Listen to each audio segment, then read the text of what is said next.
ভাই আমি এই যে কমলাপুরে আইছিলাম, এখন পিছনে তাকাই দিয়ে আমার মানি ব্যাগ নাই, এখন আমি যে বাসায় যাবো আমার কাছে গাড়ি ভাড়া নাই, আমার একটু হেল্প করবেন ভাই। কি কোন ভাই, আপনার মানি ব্যাগটা লয়ে গেছে, আপনার মানি ব্যাগটা আপনি সাবধানে রাখতে পারলেন না ভাই। এখন ভাই আমি বাসায় যাবো, মোটামুটি ধরেন 100 টাকার মতো যদি গাড়ি ভাড়া দিতেন তাহলে আমি বাসায় যেতে পারতাম ভাই। 100 টাকা হইলে হইব? 100 টাকা হইলে মোটামুটি আমি বাসায় যেতে পারবো। খাইছেন আপনি কিছু? ভাই আমি খাইছি, আমার পেট ভরা আছে। ঠিক আছে ভাই, 100 টাকা এটা দিতে পারবো, কোনো ব্যাপার না। মিলন ভাই 100 টাকা। 100 টাকা দিলেন আপনি? এটা কি মন থেকে দিছেন? ও ভাই কি কোন, মন থেকে দিছে, আমার মনের থেকে দিছে আপনারা, আপনি বাড়ি যান। আচ্ছা তাহলে আমি যাই ভাই, পরে ধন্যবাদ। এক সময় দেখা হলে আমরা দিয়ে দিন। ঠিক আছে ভাই, ধন্যবাদ ভাই। হ্যাঁ ঠিক আছে ভাই। ঠিক আছে ভাই, ওকে।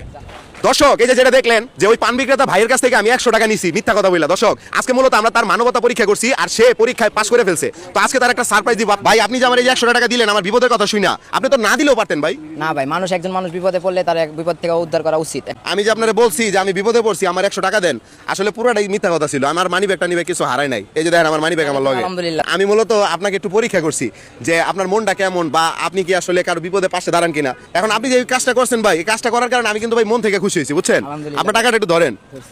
এখন যদি একটা সারপ্রাইজ দিই, নেওয়া যাবে? আলহামদুলিল্লাহ। এই যে আপনার টাকাটা বুঝে নেন। কত এখানে? 1000। এই যে ভাই মোট কত হইলো? 1200। 1200 টাকা। এটা কি আমি আপনার সাহায্য করছি কোনো? না। এটা সারপ্রাইজ পাইছেন, উপহার। কাদের কারণে পাইছেন ভাই? জনগণের কারণে। জনগণের কারণে। ঠিক আছে ভাই, ভালো থাকবেন। ওকে, আপনাকে ধন্যবাদ জানকা দিলে। ঠিক আছে দর্শক আজকের ভিডিওটা এই পর্যন্ত।